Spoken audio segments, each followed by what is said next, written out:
Groundbreaker or troublemaker, Courtney Love remains a consistently surprising and confusing public figure more than 30 years after she put on her celebrity skin. One could argue Courtney Love's early years were a harbinger of things to come. Love, born Courtney Harrison, began acting out at an early age. She was barely a year old when her parents, Linda Carroll and Hank Harrison, divorced in 1965. Love's very publicized estrangement from her father had its roots in her childhood. Her mother persuaded a court to deny her ex-husband visitation rights with his daughter after he allegedly gave Love LSD. I don't even know if it's true, but according to my mother and according to court documents, my father gave me LSD when I was 4. Linda soon after relocated her family, moved to Oregon, where she would remarry. After the births of her 2 half-sisters, Love's penchant for disruptive behavior became apparent when she was found with drawings of violent acts befalling her sisters. When her mother married for a 3rd time, the family moved to a rural commune near Eugene, where Love struggled to fit in at school.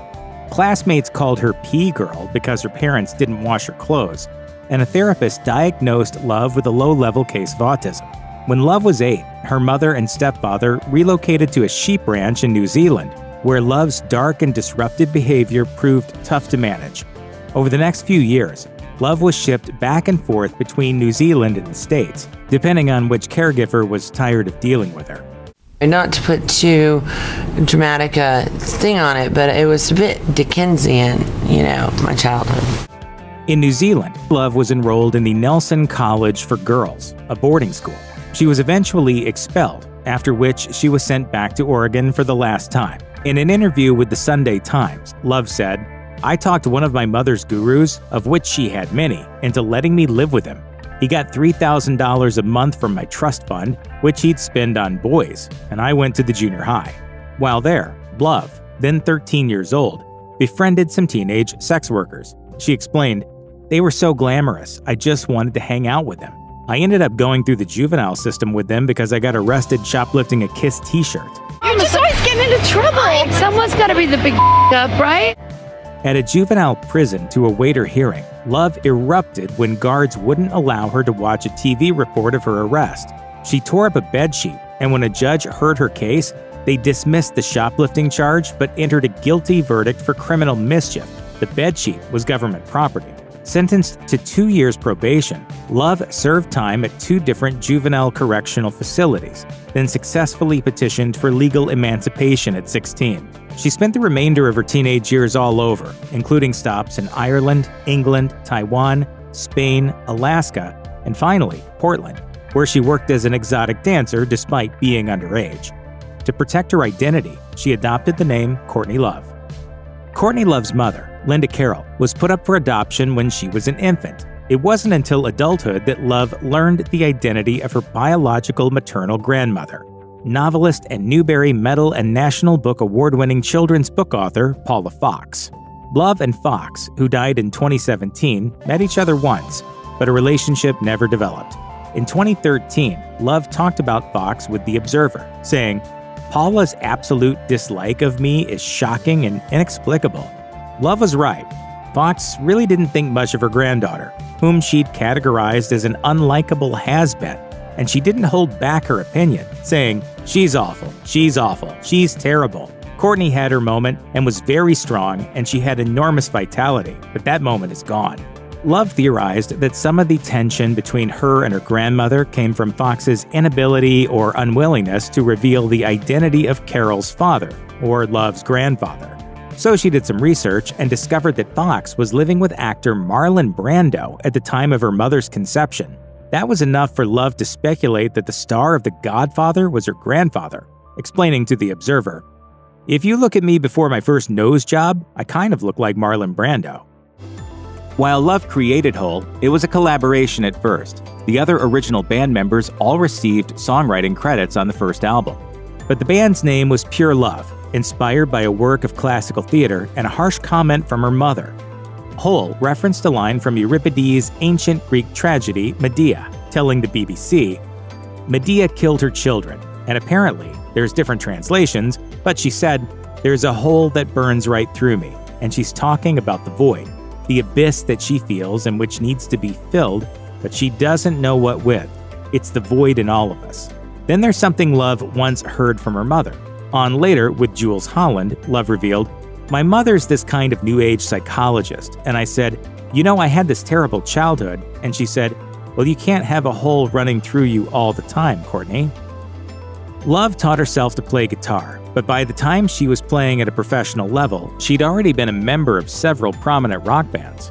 In early 1980s London, Love lived with Julian Cope, frontman for the alternative rock band Teardrop Explodes, soaking up the rock star lifestyle.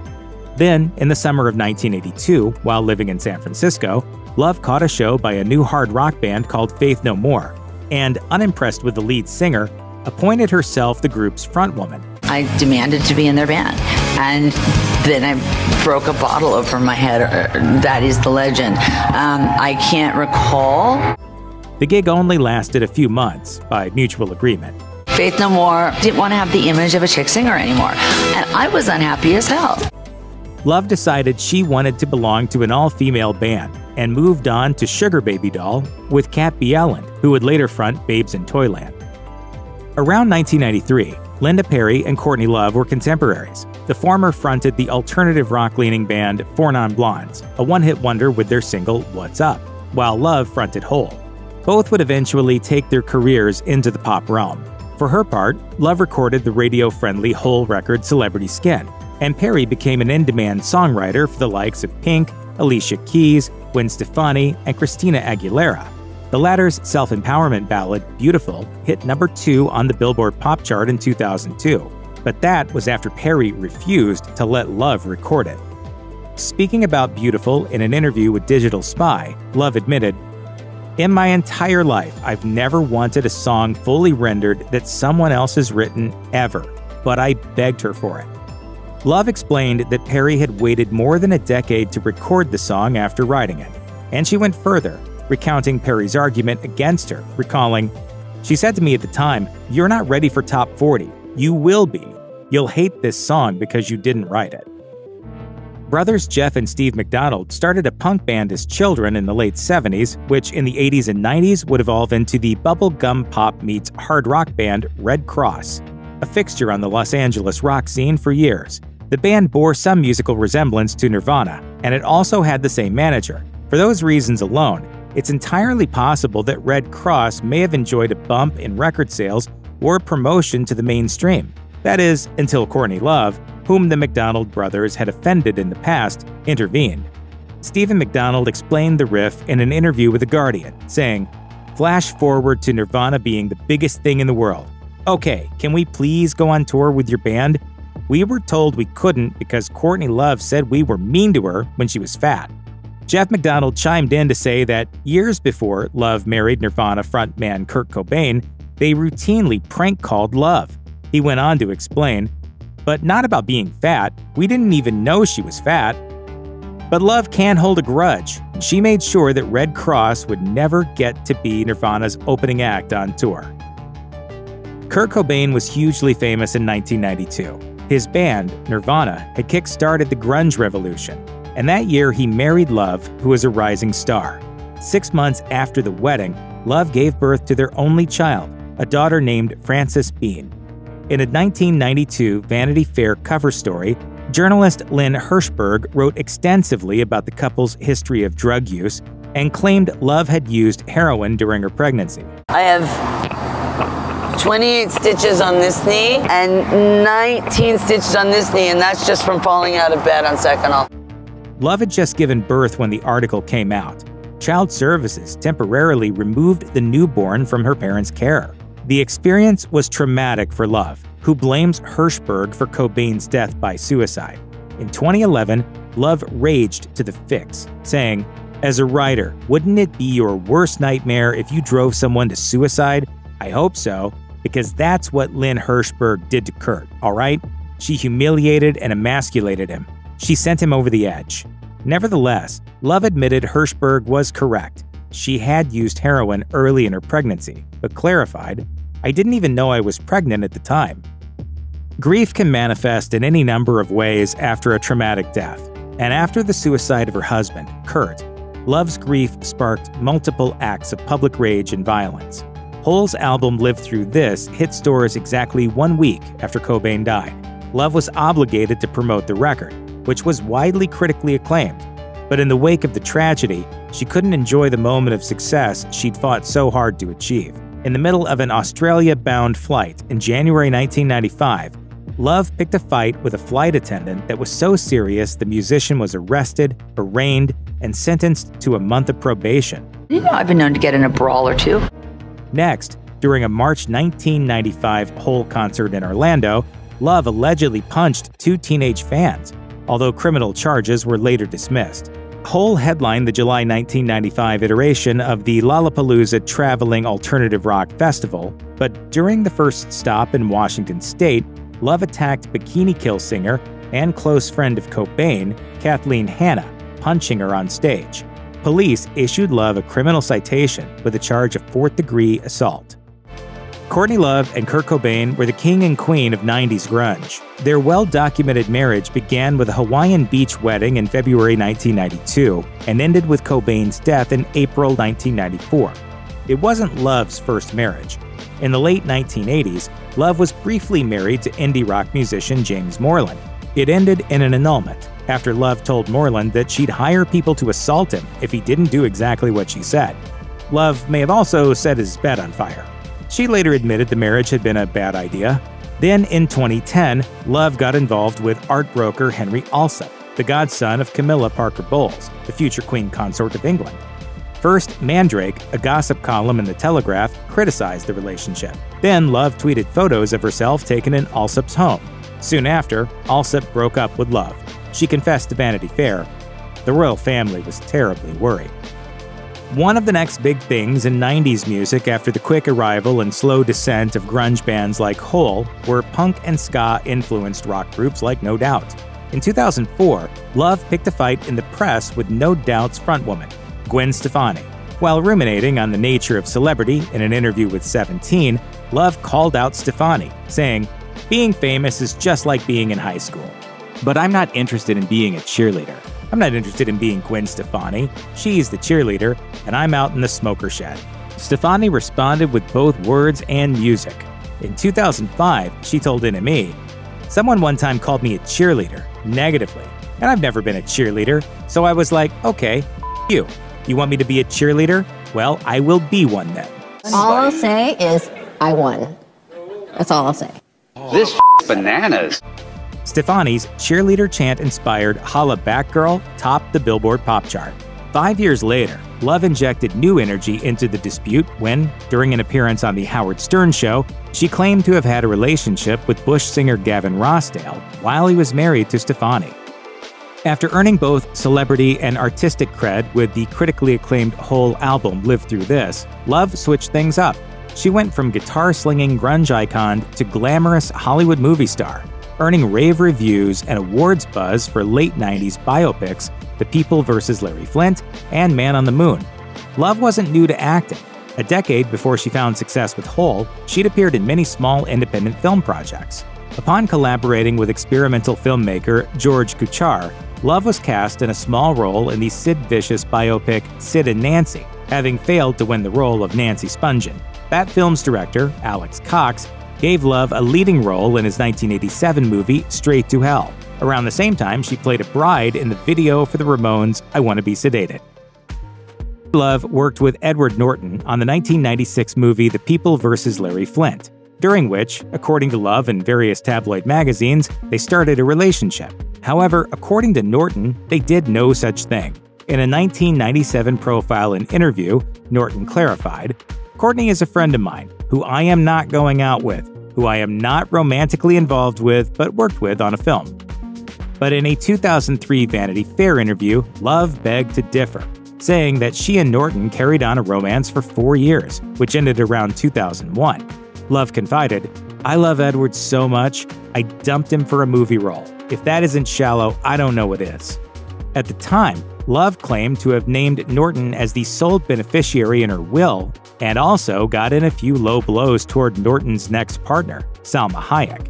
Love predicted Norton would never marry the Mexican actor because, as she so crassly put it, he can barely understand half of what she's saying. Love apologized for her remarks. In August 2005, Love announced that she was pregnant, the result of a fling at a West Hollywood hotel with the just-divorced Steve Coogan. The British comedian and actor denied all of it. After her breakout role in The People vs. Larry Flynt, it seemed like a major movie career was in the cards for Courtney Love. But it didn't happen, and she thinks she knows why. In a 2006 interview with The Guardian, she explained, "I'm an actor jail." She went on to allege that there was a Hollywood conspiracy against hiring her. She'd previously complained about Nicole Kidman, calling her out for hoarding the best projects. But Love eventually backtracked in a 2012 interview with Contributor, admitting, "I had to write an apology letter to Nicole Kidman."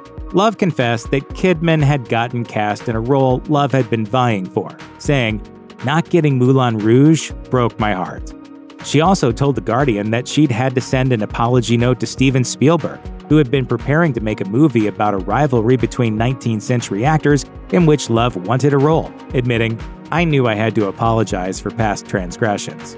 But on the positive side, Love was also among the first celebrities to call out the predatory behavior of disgraced producer Harvey Weinstein, more than a decade before he'd be convicted and sent to prison for his actions. In 2005, when asked to offer guidance for young female actors, Love didn't hesitate, saying, "Harvey Weinstein invites you to a private party and it's 4 seasons stuff." In 2017, when Weinstein's legal situation was growing dire, Love shared TMZ's coverage of the video on X, formerly known as Twitter, writing, "Although I wasn't one of his victims, I was eternally banned by CAA for speaking out against Harvey Weinstein." Despite Courtney Love's insistence that she was purposely prevented from advancing in Hollywood, she was linked to plenty of major TV and film productions. Some of them got made, some didn't, and none would ultimately involve Courtney Love. One of Love's first rejections came early, in 1976, when she unsuccessfully auditioned for a reboot of the Mickey Mouse Club. Let's just be real, I had a really big nose, and that schnoz was not taking me anywhere.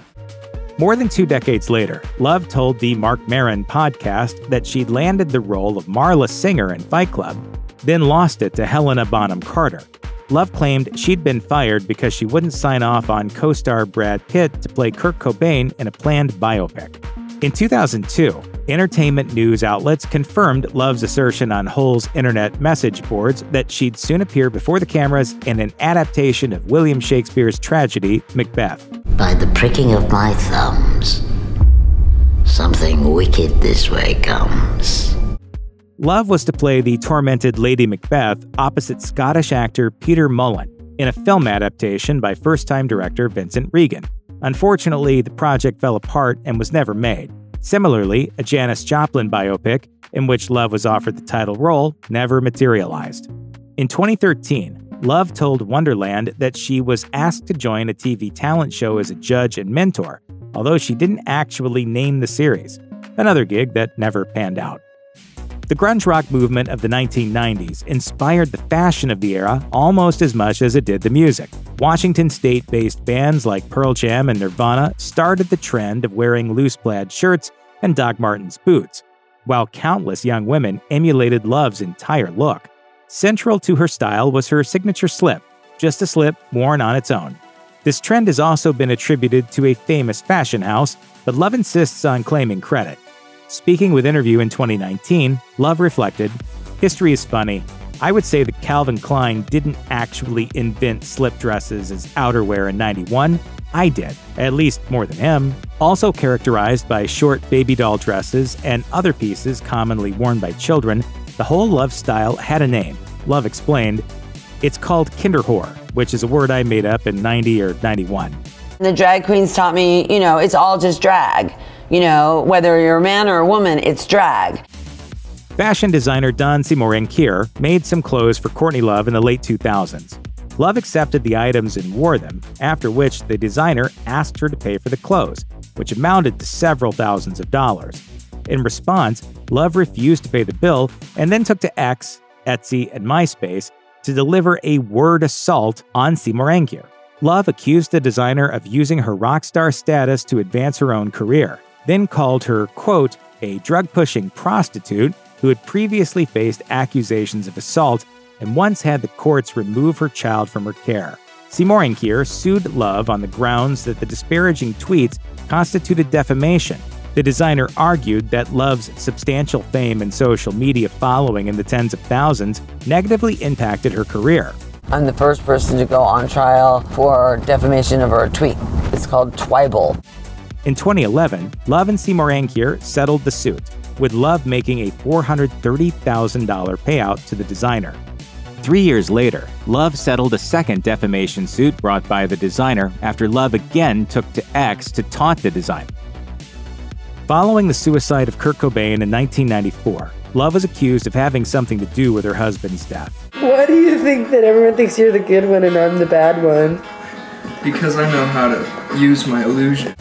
While no conclusive evidence has ever been found, Love was actually named as party to a second murder conspiracy. In 2016, Love's daughter, Frances Bean Cobain, filed for divorce from husband Isaiah Silva. When the couple separated, Silva took with him a guitar, a customized left-handed 1959 Martin D18E, which once belonged to Kurt Cobain, which was notably played on Nirvana's MTV Unplugged episode. Frances Bean claimed she never wanted Silva to have the instrument, which was at one time insured for $1 million. Silva filed suit in 2018, alleging that his former wife had gifted him the guitar just before they married. In addition, he claimed that his efforts to resolve the conflict peacefully were undercut by Frances Bean's drug use and the interference of the team of Love and her manager, Sam Lufty, who were aggressively attempting to reclaim the guitar. In that lawsuit, Silva claimed that Love, Lufty, and Ross Butler, Frances Bean's alleged drug supplier and a star of 13 Reasons Why in Riverdale, planned to kidnap and then kill him, all because he had Cobain's guitar. The lawsuit was settled out of court in 2022, with no details provided to the public. Courtney Love gave birth to her only child, Frances Bean Cobain, in August 1992. Are you a good mother? Yes, I'm an excellent mother. The relationship between mother and daughter hasn't always been peaceful. In October 2003, Love allegedly attempted to break into the Los Angeles home of an ex-partner, James Barber.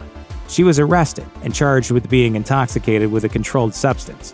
When Love was released to go home, she took a large dose of the prescription painkiller OxyContin and became ill, leaving 11-year-old Frances Bean to take care of her until an ambulance arrived. Days later, after Love wouldn't allow a home visit by Children and Family Services, Frances Bean was removed from her care and sent to live with her paternal grandmother. The custody dispute picked back up in 2010, when Love announced on X her intention to file suit against Frances Bean's guardians, Cobain's mother and sister, Wendy O'Connor and Kimberly Dawn Cobain. Love claimed that the pair had siphoned money from her bank accounts under the auspices of raising Frances Bean, who was then 17 years old and in possession of a restraining order against her mother. A year earlier, Love was blocked from accessing a $1.2 million trust fund set up by Cobain before he died. Kurt Cobain's death in 1994 left behind a power vacuum over control of Nirvana's lucrative back catalog. The feuding parties were Cobain's wife and his Nirvana bandmates, Dave Grohl and Krist Novoselic. We used to really like each other, and then there was 20 years where we sued each other. The adversarial relationship reached courts in 2001, when Love filed to stop the inclusion of You Know You're Right, an unreleased Nirvana song, on a planned box set.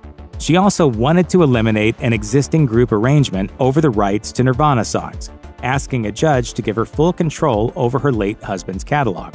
In 2002, according to The Guardian, Grohl called Love a, quote, ugly on stage during a Foo Fighters show. Love replied, "He's been taking money from my child for years."